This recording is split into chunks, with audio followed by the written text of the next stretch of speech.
one dance, baby. That one dance. Assalamualaikum warahmatullahi wabarakatuh. Kami dari kelompok 5 ingin mempresentasikan hasil diskusi kami tentang guru profesional. Sebelumnya perkenalkan, saya Nesa Febrianti dan rekan saya Hikmah Pambudiani Windy Arum. Selamat menyaksikan.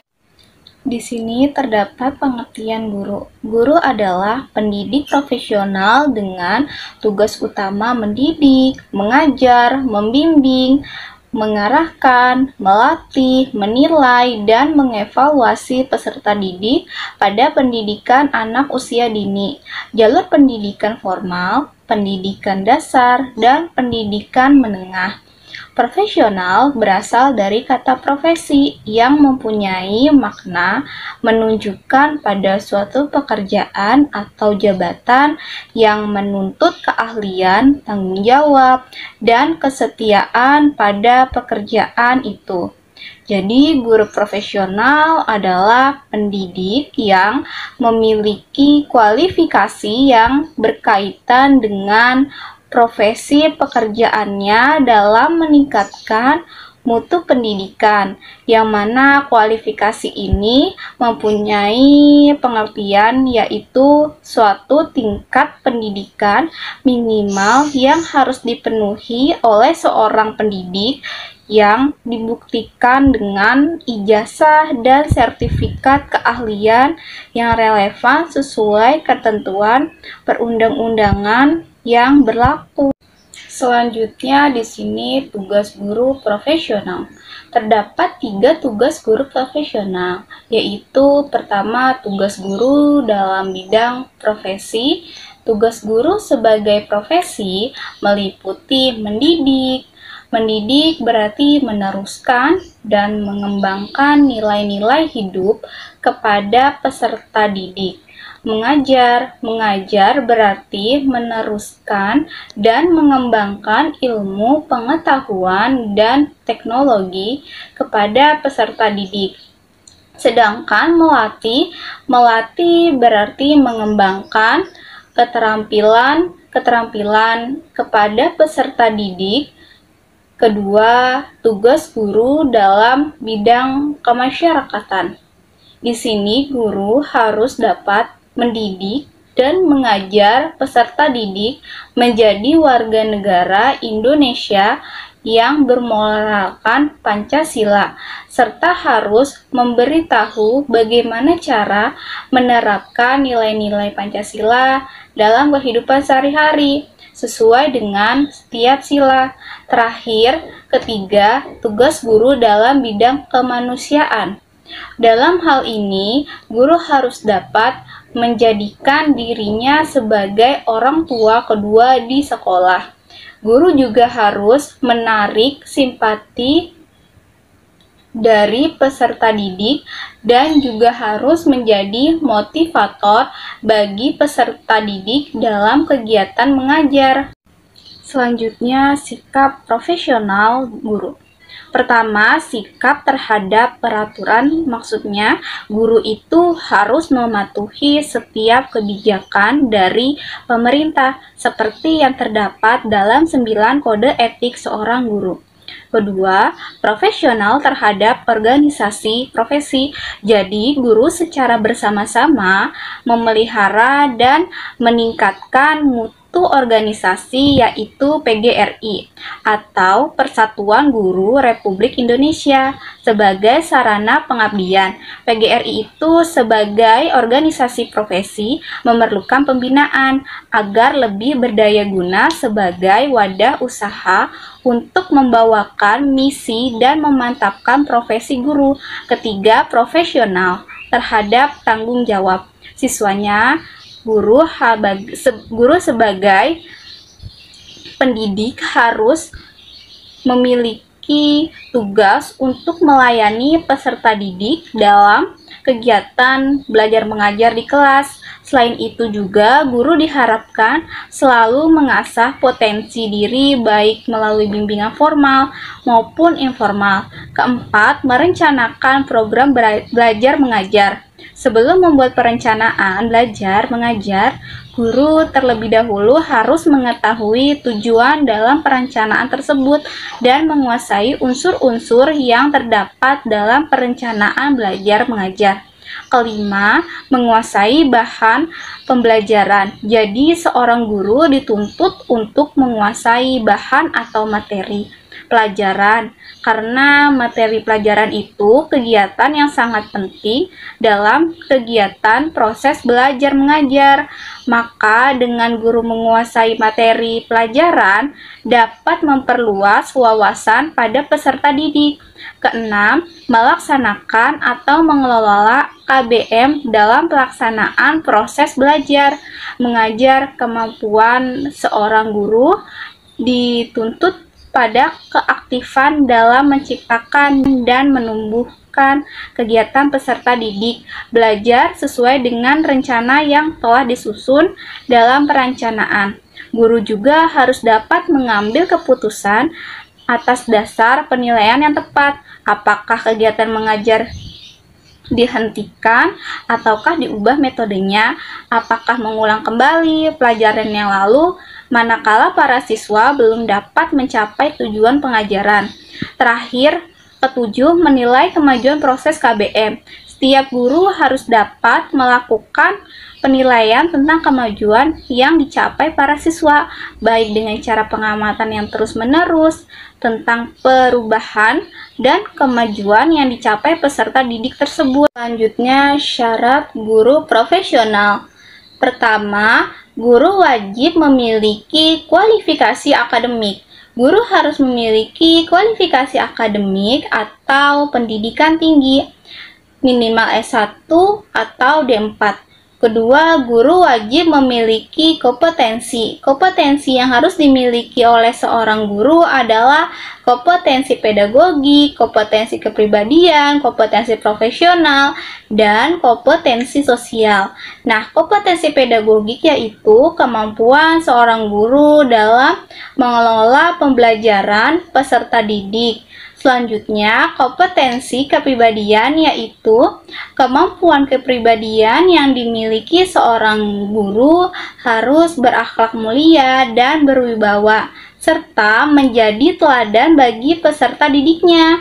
Kemudian, kompetensi profesional yaitu kemampuan seorang guru dalam penguasaan materi pelajaran secara luas dan mendalam. Dan terakhir, kompetensi sosial yaitu seorang guru harus dapat berinteraksi secara efektif dan efisien dengan peserta didik, sesama guru, orang tua, atau wali peserta didik, dan masyarakat sekitar.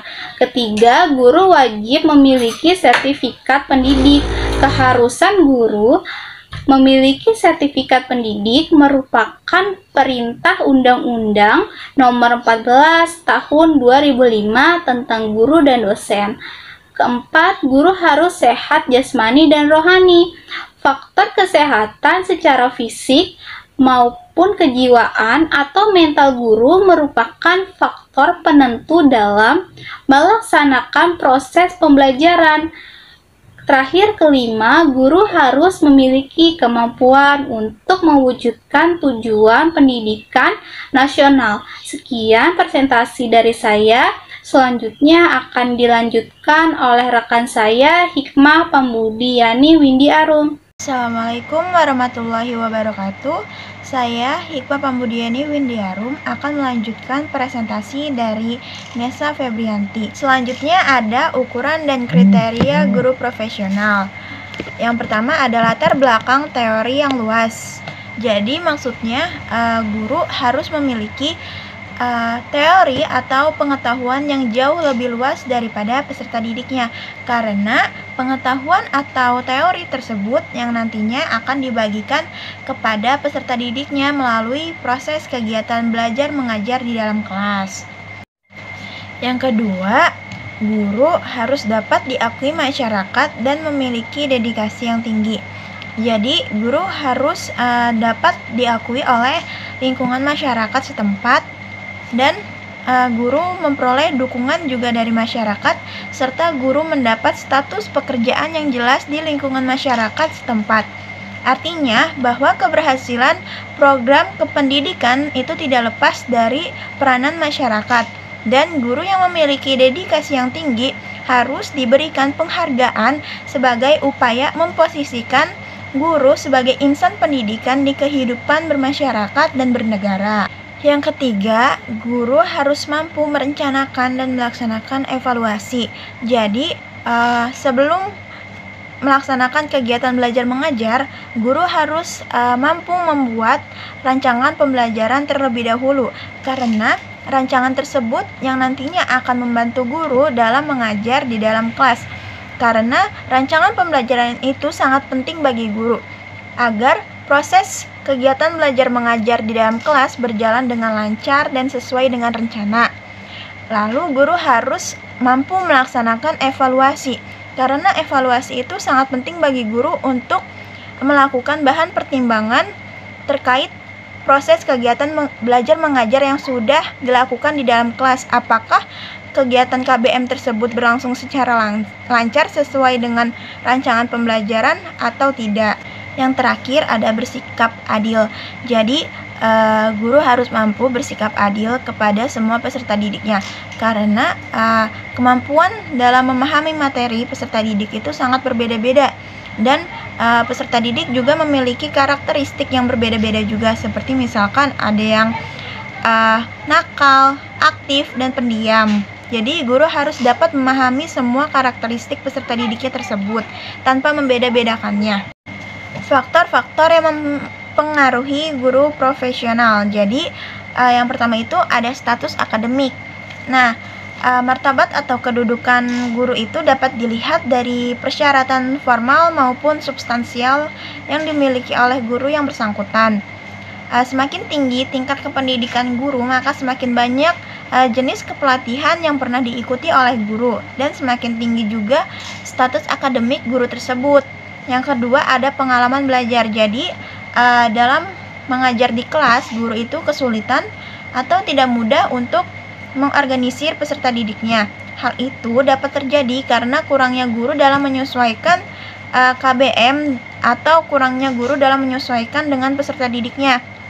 Oleh karena itu, guru harus mampu menyajikan pengalaman belajarnya kepada peserta didiknya melalui hal-hal yang menyenangkan, dan guru harus mampu mengkondisikan kelas menjadi kelas yang menyenangkan agar peserta didik tidak jenuh.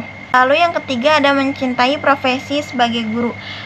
Jadi rasa cinta itu tumbuh dalam naluri manusia dan mendorong suatu individu untuk melakukan sebuah usaha atau pengorbanan.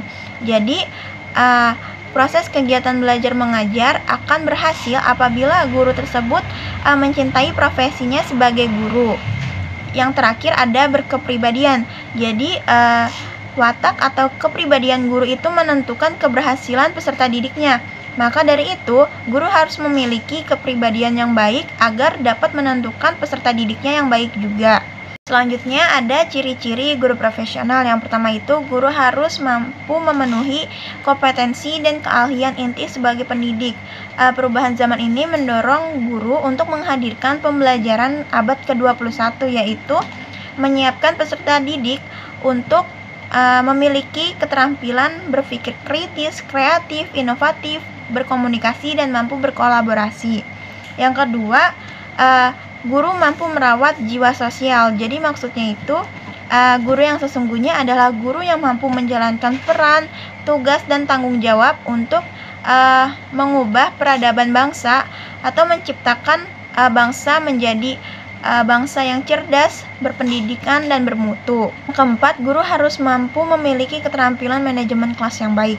Jadi guru itu harus mampu mengkondisikan kelas dengan sebaik mungkin, menciptakan suasana pembelajaran yang menyenangkan agar peserta didik mampu menerima pembelajaran atau materi tersebut dengan baik, dan dapat menstimulus peserta didik agar ia semangat dalam mengikuti pembelajaran tersebut. Terakhir ada guru mampu berkomunikasi dengan orang tua peserta didik.